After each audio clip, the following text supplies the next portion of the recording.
So we're live. Hello, everybody. Victor Gomez here, and I am so excited to be here and be able to have the honor to get to do this because I've been thinking about doing it for a little while. I did it in Spanish last month, and I want to start doing it in English this month as well. And I'm going to go over 31 proverbs. For me, proverb has been a life changer, has been a game changer as well. Because for the past 10, 15 years, I've been looking for ways that I can get to the next level, that I can reach my goals in business and life in different ways. And I'm very into self development, into books, reading all these self helps, Napoleon Hill, Brian Tracy, Jim Rohn, Tony Robbins. And when I started reading Proverbs, everything's there, everything's there, and it's a guide. It's a step by step process on how to live. It's about how to make the right daily choices and use wisdom as that north star to achieve to live the life that we want to live, and live a life with purpose. I think that's very important. So we're going back to the foundation. We cannot build a skyscraper if we don't have the right foundation. And in 2026, we have to create. And right now it's January 3, right? 3rd. So we have to go and understand how we're going to live all the year, how we're going to act, how we're going to behave, how we're going to make decisions so we truly can live a life of purpose and improve, our lives. Because that's about what I want to do in 2026. I want to impact the way I behave so I can impact the way other behaves. But I have to start with myself and be an example. And I think that's what God calls us to do, definitely. Be an example in life. So open your Bibles and let's start. Purpose and theme. Let's go. Proverbs. The Proverbs of Solomon, son of David, king of Israel. For gaining wisdom and instruction, for understanding words of insight, for receiving instructions in prudent behavior, doing what is right and just and fair, for giving prudence to those who are simple, knowledge and discretion to the young. Let the wise listen and add to their learning, and let the discerning get guidance. For understanding proverbs and parables, the sayings and riddles of the wise. The fear of the Lord is the beginning of knowledge, but fools despise wisdom and instructions. I think, if you can see it, right? That verse 7, the fear of the Lord is the beginning of knowledge, And also, how can we apply it in life? How can we apply it in business? And the business owner, this is your primary compliance requirement. You cannot process, true strategic insights in any respective of life if you do not respect the source of all wisdom. Fools despise instructions. In the marketplace, if you think you're the smartest person in the room and refuse feedback, you're liable. Wisdom begins with humility and respect for God's authority, right? And for each his own, and to learning how to be again humble and be wise and be discerning and make right decisions with integrity. Okay, so prologue exhortations to embrace wisdom, warning against the invitation of sinful men. Listen, my son, to your father. I'm getting this ad here. I like it. Okay, so listen, my son, to your father's instructions, and you do not forsake your mother's teaching. They are garland to grace your head, and a chain to adorn your neck. My son, if sinful men entice you, do not give in to them. If they say, come along with us, let's lie in wait for innocent blood. Let's ambush some harmless soul. Let's swallow them alive, like the grave, and whole, like those who go down to the pit. We will get all sorts of valuable things and fill our houses with plunder. Cast lots with us. We will all share the loot. My son, do not go along with them. Do not set foot on their path, for their feet rush into evil. They are swift to shed blood. How useless to spread a net where every bird can see it. The men lie in wait for their own blood. They ambush only themselves. Such are the paths of all who go after ill gotten gain. It takes away the life of those who get it. So for me, that verse 10, my son, if sinners entice you, do not consent.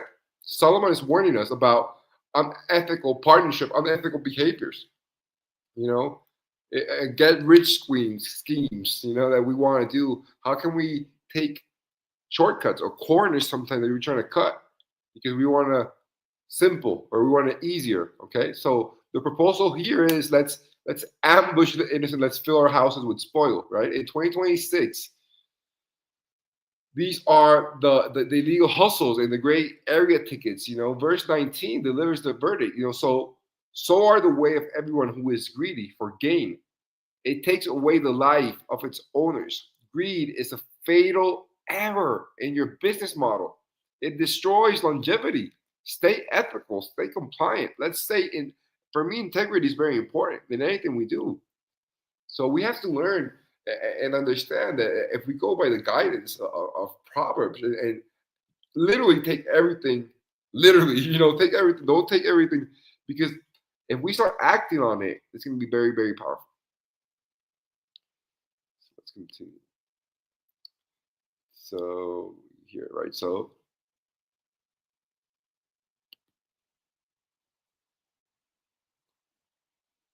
wisdom, rebuke.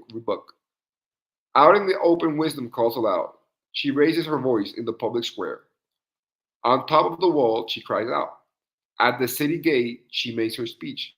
How long will you who are simple love your simple ways? How long will mockers delight in mockery and fools hate knowledge? Repent and rebuke. Then I will pour out my thoughts to you. I will make known to you my teachings. But since you refuse to listen when I call, and no one pays attention when I stretch out my hand, since you disregard all my advice and do not accept my rebuke, I in turn will laugh when disaster strikes you. I will mock when calamity overtakes you. When calamity overtakes you like a storm, when disaster sweeps over you like a whirlwind, when distress and troubles overwhelm you, then they will call to me, but I will not answer. They will look for me, but I will not find them. Since they hated knowledge and did not choose to fear the Lord. Since they would not accept my advice and spurn my rebuke, they will eat the fruit of their ways and be filled with the fruit of their schemes. For the waywardness of the simple will kill them, and the complacency of fools will destroy them. But whoever listens to me will live in safety and be at ease without fear of harms. So it's powerful. Don't you think it's powerful? That verse 26. I also will laugh at your calamity. This is the result of ignoring, right? Ignoring the signals sometimes also in life. How sometimes do we ignore the signals of what's happening, of what we don't feel right, of toxic relationships, of bad business. Okay? So wisdom is publicly broadcasting its value, but incompetent people ignore wisdom. So if you ignore the advice now, you will face the consequences alone later. The takeaway, that we have to understand about this is, we have to heed, the warnings in life sometimes as well, and understand that wisdom has options for us. If we use and have lived life with wisdom, we will definitely have success in 2026. Okay, that's why I want people. I want to make Proverbs cool, man, because Proverbs is awesome, right? Really, if we can just literally live by what Proverbs says, the world would be a better place. More benefits, wisdom. Proverbs 2.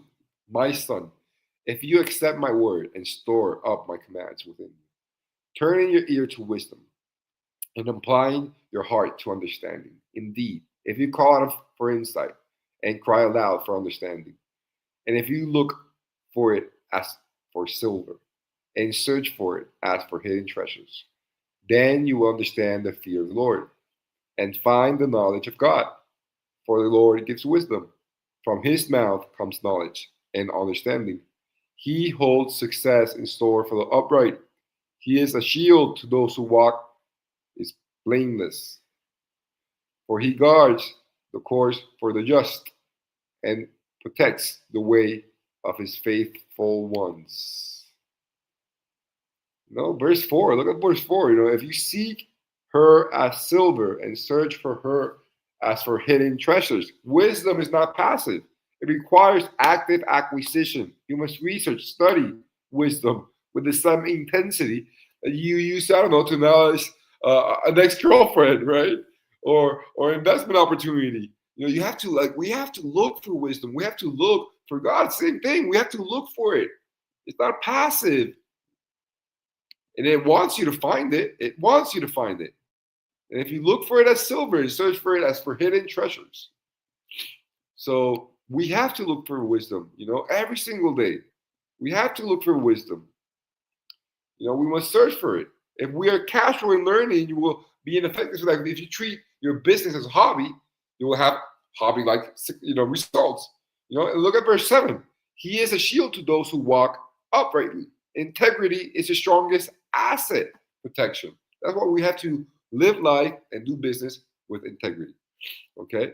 That's for me, it's very, very important. For wisdom will enter your heart, and knowledge will be pleasing to your soul. Discretion will protect you, and understanding will guard you.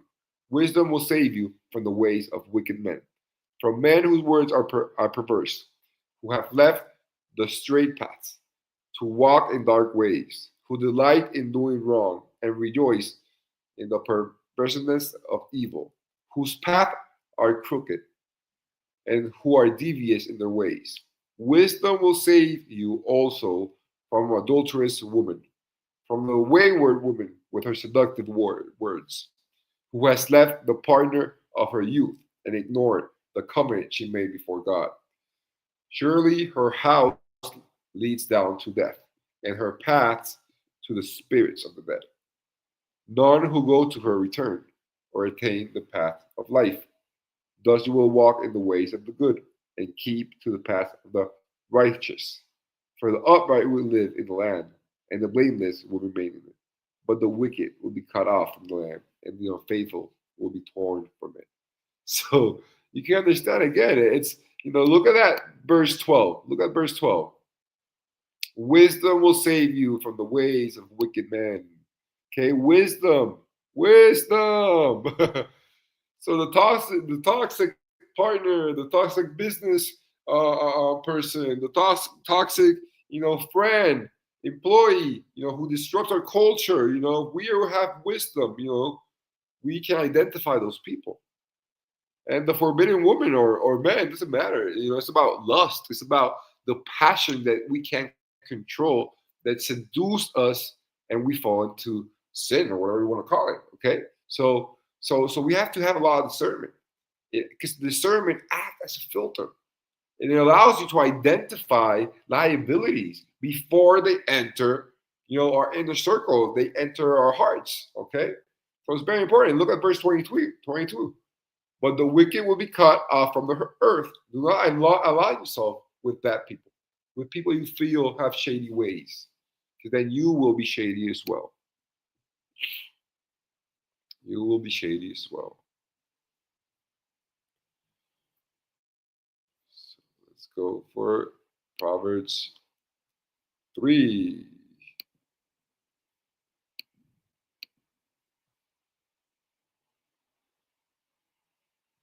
Okay, so we got Proverbs 3. Let's go.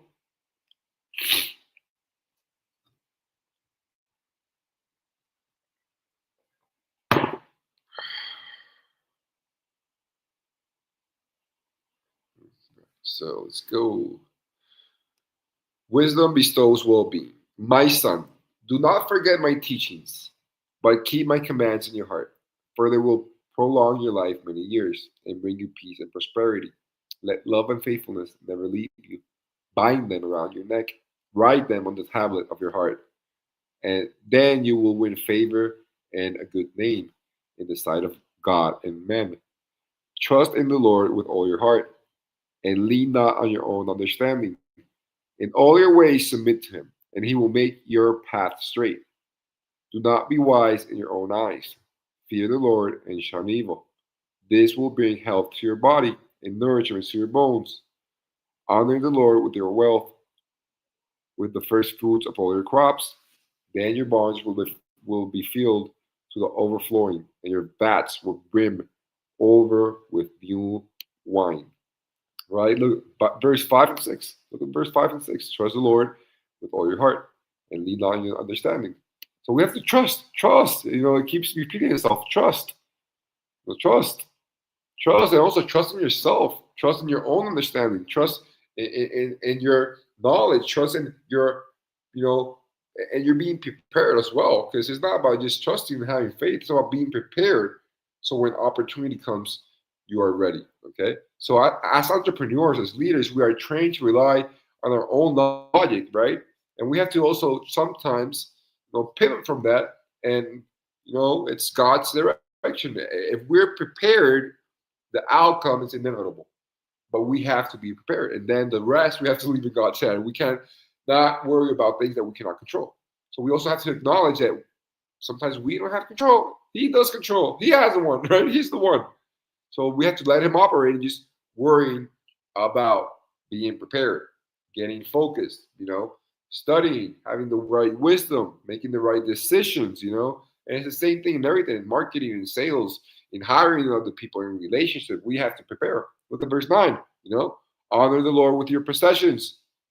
This is this principle of stewardship, not withhold resources from God, and he will provide even more. So we also have to give back. That's very important as well. Okay. My son, do not despise the Lord's discipline and do not resent his rebuke, because the Lord disciplines those he loves. As a father, the son he delights in. Blessed are those who find wisdom, those who gain understanding, for she is more profitable than silver and yields better returns than gold. She is more precious than rubies. Nothing you desire can compare with her. Long life is in her right hand, and in her left hand are riches and honor. Her ways are pleasing ways, and all her paths are peace. She is a tree of life to those who take hold of her. Those who hold her fast will be blessed. By wisdom, the Lord laid the earth's foundations. By understanding, he set the heavens in place. By his knowledge, the watery depths were divided, and the clouds let drop dew. Right? So, oh man, it's just, I'm going to keep reading. Let's finish it out. Let's finish it out. My son, do not let wisdom and understanding out of your sight. Preserve sound judgment and discretion. There will be life for you. An ornament to grace your neck. Then you will go on your way in safety, and your foot will not stumble. When you lie down, you will not be afraid. When you lie down, your sleep will be sweet.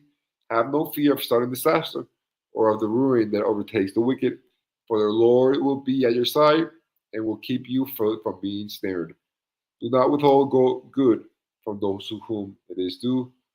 When it is in your power to act, do not say to your neighbor, come back tomorrow and I'll give it to you, when you already have it with you. Do not plot harm against your neighbor who lives trustfully near you. Do not accuse anyone for no reason when they have done you no harm. Do not envy the violent or choose any of their ways, for the Lord detests the perverse, but takes the upright into his confidence. The Lord cursed is on the house of the wicked, but he blesses the home of the righteous. He mocks proud mockers, but shows favors to the humble and oppressed. The wise inherit honor, but fools get only shame. So we can definitely start seeing a little bit about how Proverbs is that's definitely a guide. It's this or this. That's what I say. Option A, option B. What are you going to do? So verse 27, do not withhold good from those who it's due. Honor your contracts, your payments, right? The people who give love to you. Honor them as well. Do not strive, from the cost because you're gonna lose. So in conclusion, you can see how maybe chapter 1, it's respect God's authority, right, and rejects unethical shortcuts. Chapter 2, actively mine for wisdom to mitigate risk. We have to look for wisdom. And then chapter 3 is more trust God direction over our own limit understanding. Okay, so we have to start figuring out how we're going to apply what we read. Because when we apply knowledge, that's when it becomes powerful. If not, just potential. But we have to start applying what we read, what we are looking for, the wisdom that we start hearing. We have to start applying, and that's when we start living the life with purpose.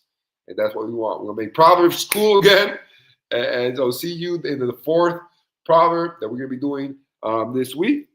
5, 6, 7, 8.